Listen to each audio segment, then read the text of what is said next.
Hello everyone and welcome back to the garage. It's been quite a while since I put out any major length videos. Getting back into things, just, I don't know, lost motivation for a few months, just hung out with the family, did whatever. So, speaking of family, the son gave me another cold. It's been a long time actually, but yeah, come down with it again. Like, man, just one after another it seems. But anyway, let's... Hello everyone and welcome back to the shop. This is Josh here. It's been a while since I put out any video, Hello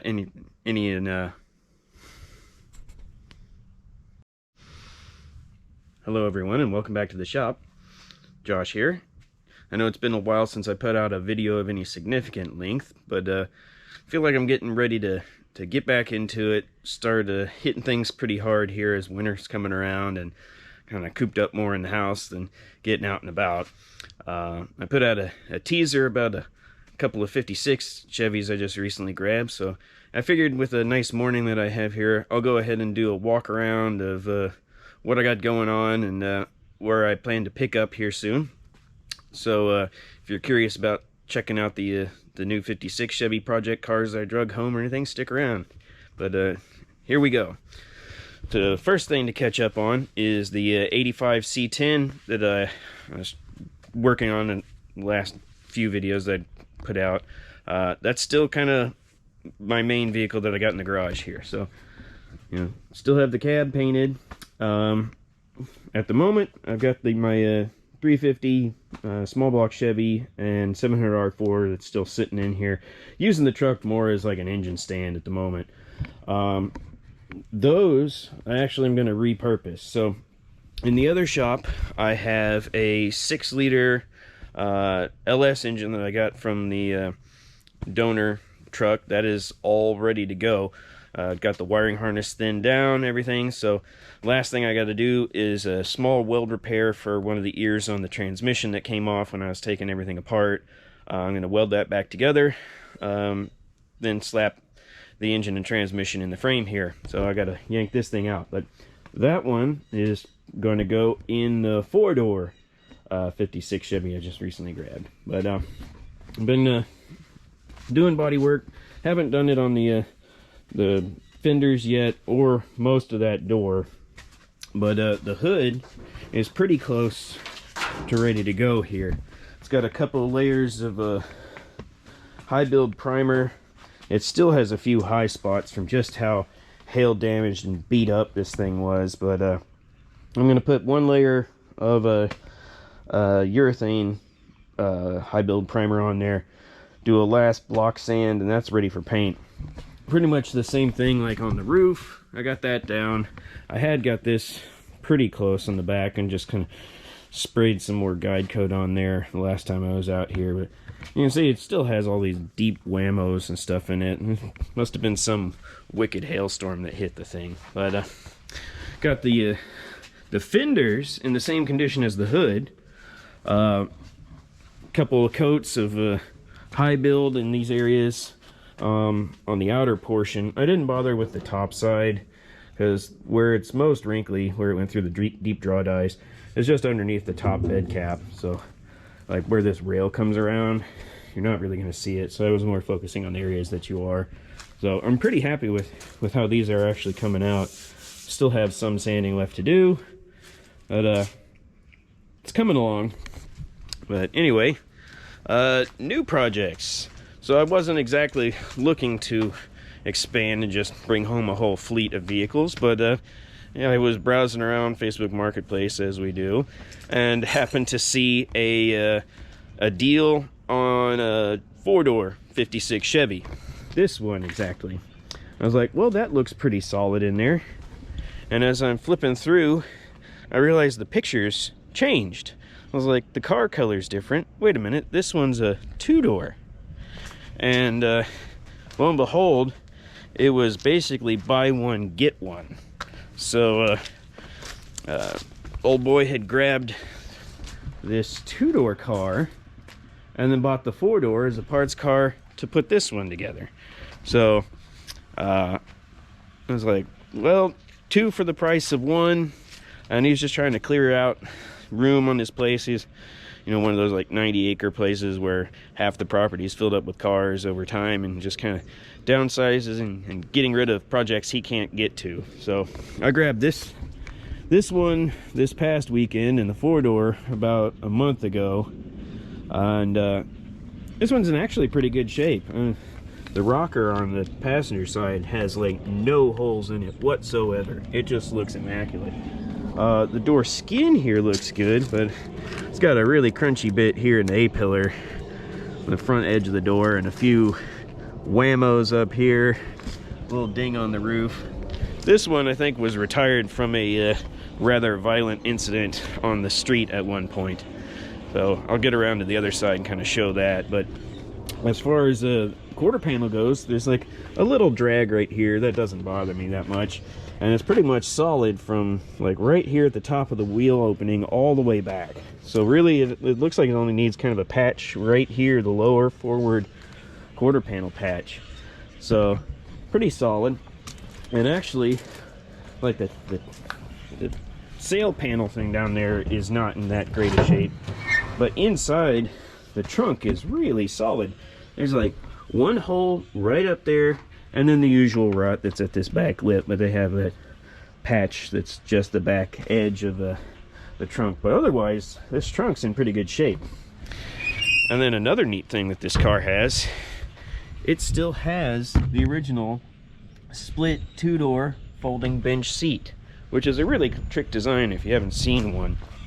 I was like, man, they just don't make them like they used to. But with this thing, it folds forward and in to give you a little more room to get in the back. I mean, this thing's full of what, like a Briggs motor or something like that. Looks like there's some old heater and wheels, torque converter off of what, Power Glide or something down there with heavy bolts on it. There's like the axle out of the thing. It's really quite filthy in here, but in decent shape inside. The garnish moldings on it, actually, even though it's been opened up, are in really good shape. And it's got all like the, you know, the trim pieces and stuff here intact. Everything but, of course, you know, front fender trim, because there are no front fenders. But you know, brought it out down here. That's not too bad. Whiskey dent there, but the same basic like rust condition here.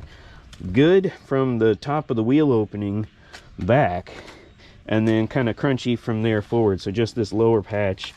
The rocker on this side has a ding right here, but it is also solid like the other one, where it doesn't have holes in it.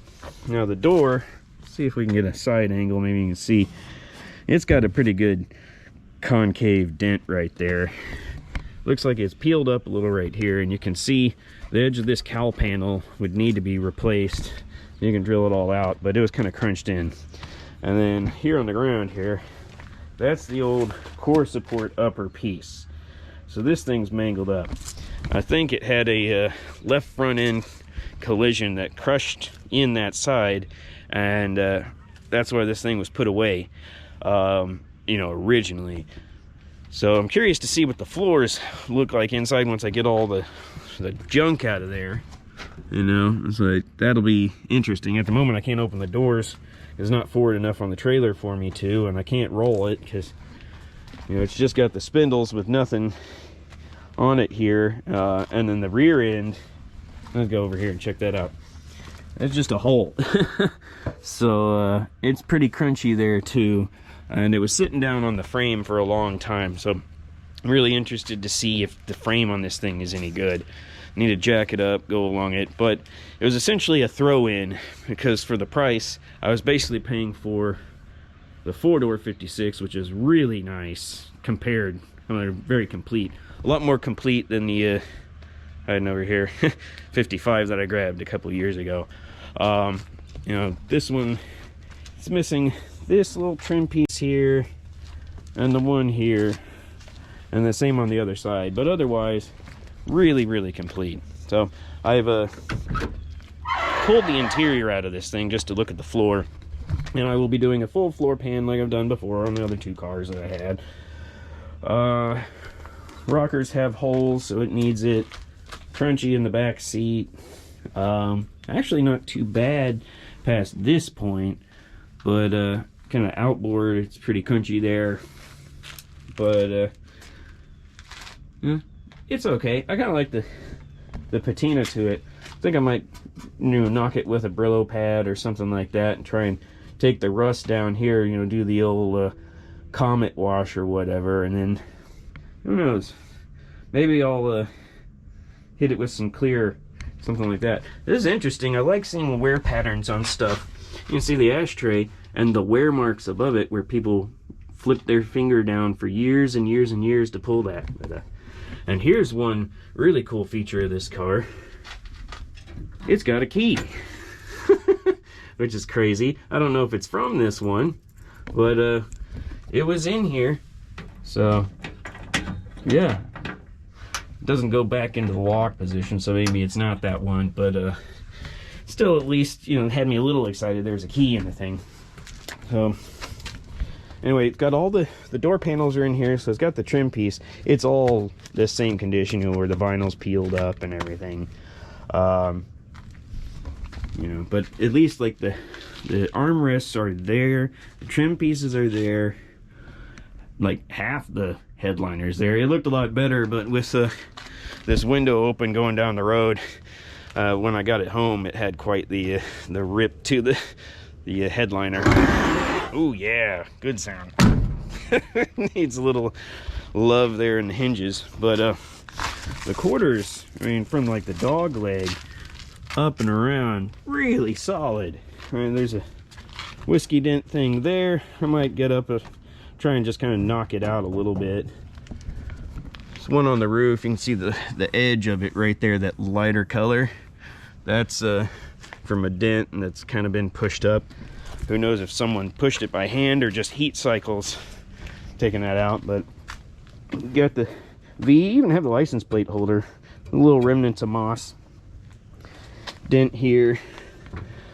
Now the sail panel itself, there's a few little holes, but it's really not in too bad a shape there, compared to the other cars. But yeah, the trunk floor here, there's a lot of rot in this area, up in the front there, bottom of the wheel, right here by the like jack thing, and actually there's like a bumper jack right there. I don't know if that's the original one to this car. There's a couple of them that came with it. Here's the rear end that came in it. But yeah, anyway, got some crunch to it. So this one's probably going to get a full floor and a full trunk because it's just so crunchy around it. The bottom side under here is rotted, even though the sail panel is not. And then moving along, it's got a little whammo here. The driver's side is a little more beat up. There's a concavity right there, scrape, but no like rust holes. It's just dinged up a little bit. Same thing right here, it's kind of whammed up, pushed in there. Rocker panel has some of the holes you're used to seeing, but driver door, other than just this little piece, doesn't look too bad. Roof along the drip rail right here, it's got some crunchiness, so I'm gonna have to patch in a little piece there. But I'd like to try and preserve the way this patina is, because I really like it, and like the 55 had already been primed, so I couldn't save that patina. And then last year's 57, I just passed that back along because of the paperwork issues and stuff. But both of these cars actually have the title with it, which is fantastic. So like, no title, no thanks, figured that out before. But yeah, wonderful Bondo job that wasn't sanded or anything before. Got a split in the hood. It's missing the trim here, but that was actually, it's sitting over here. I'll go back to the treasures I found in here in a little bit. The bumper's kind of split because I think they were using a bumper jack to pick it up and scoot it over on the lot where I got it a couple of times. But it's got the big headlight bucket, and then on the inside here, it's kind of interesting. The support brace is gone from the inside. It's down there folded in, but it does have the latch. But yeah, you see, I lifted this up and there's the headlight trim rings and headlight buckets and everything. There's even like one extra, it looks like. So got all the parts for the headlight stuff, which is good. None of the other cars actually had that. 55 and last 57 that I had last year. But they got the parts to put this together. Now, I'm debating whether I want to mess that much with this hood, because like the corners are wrenched up. So if I keep it, I'll just hammer that one down, hammer the other one down. Car actually had some hood pins with it, so I could kind of make a quickie brace on the inside instead of putting all the latch together. Just, you know, hood pin the thing. But bleep bloop down in the comments section, as they say, and let me know which way you think it would go. I think it'd be pretty neat with some hood pins, and be a lot faster to put together than jacking around trying to align all the latches and stuff, since part of that stuff's already jacked up anyway.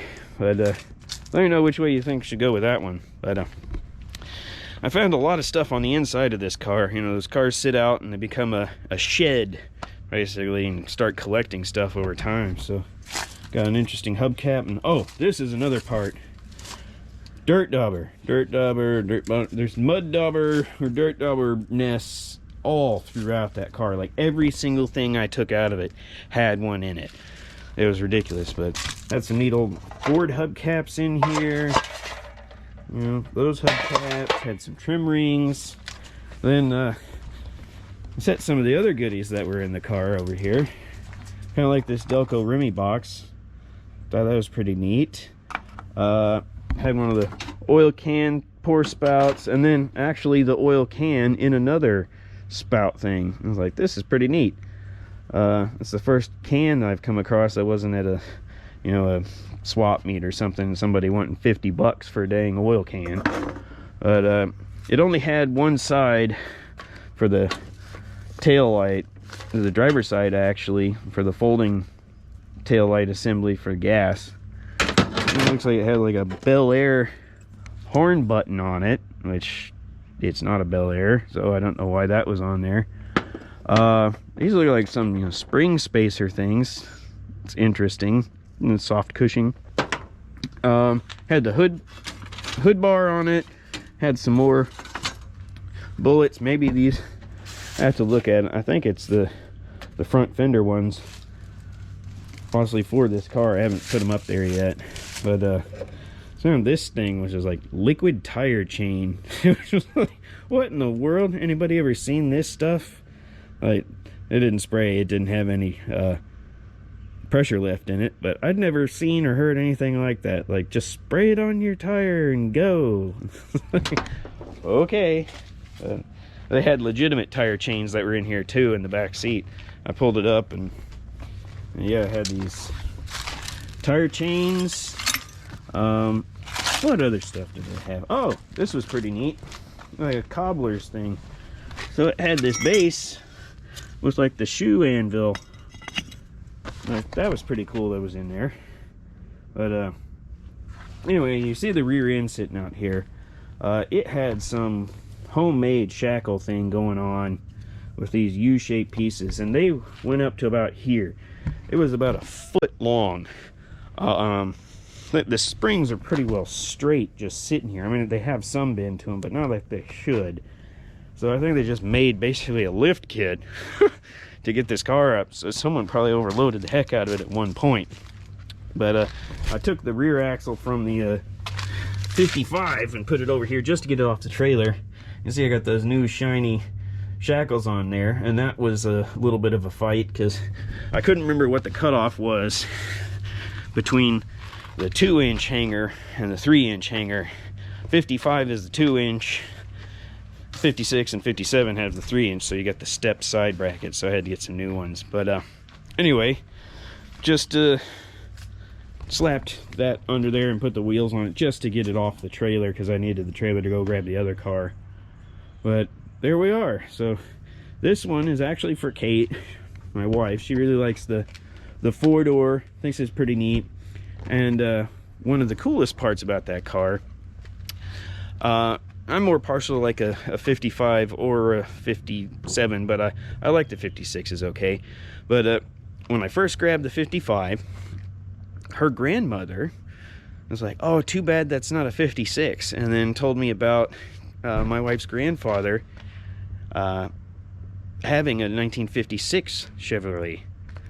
It was a 210, just like this one, green, just like this one, and then she found a slide that had that car on it.